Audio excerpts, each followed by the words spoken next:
أعوذ بالله من الشيطان الرجيم. بسم الله الرحمن الرحيم. هل أتى على الإنسان حين من الدهر لم يكن شيئا مذكورا إنا خلقنا الإنسان من نطفة أمشاج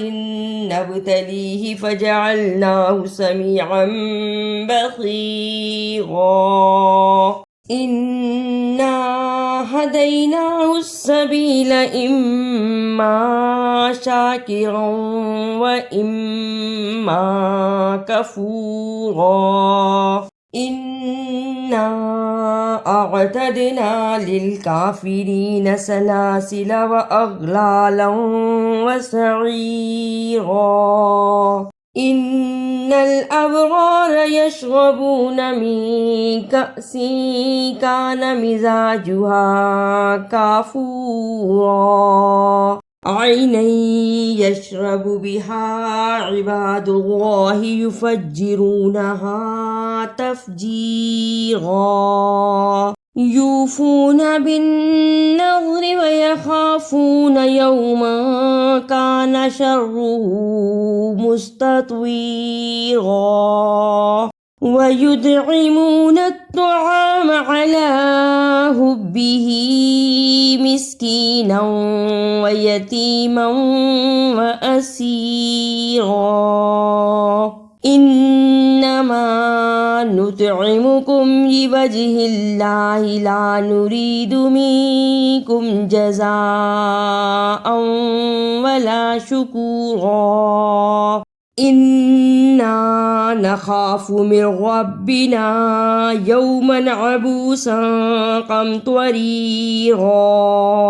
فوقاهم الله شر ذلك اليوم ولقاهم نظرة وسرورا وجزاهم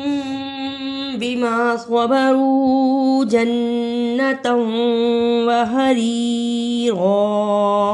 متكئين فيها على الأرائك لا يرون فيها شمسا ولا زمهريرا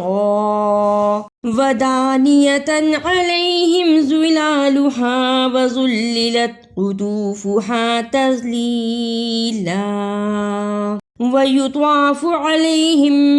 بآنية من فضة وأكواب كانت قوارير من فضة قدروها تقديرا ويسقون فيها كأسا كان مزاجها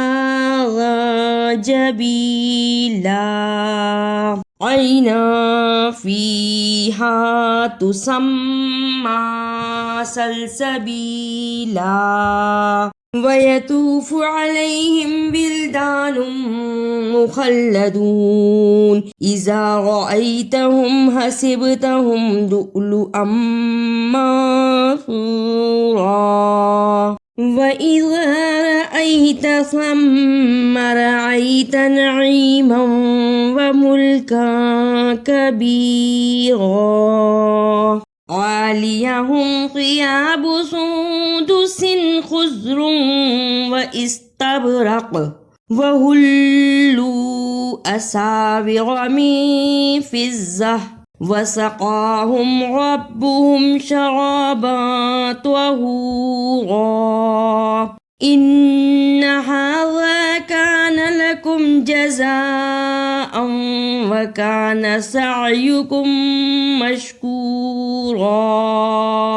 إنا نحن نزلنا عليك القرآن تنزيلا فاصبر لحكم ربك ولا تطع منهم آثما أو كفورا واذكر اسم ربك بكرة وأصيلا ومن الليل فاسجد له وسبح وسبحه ليلا طويلا إن هؤلاء يحبون العاجلة ويذرون وراءهم يوما ثقيلا نحن خلقناهم وشددنا أسرهم وإذا شئنا بدلنا أمثالهم تبديلا إن هذه تذكرة فمن شاء اتخذ إلى ربه سبيلا وما تشاءون إلا أن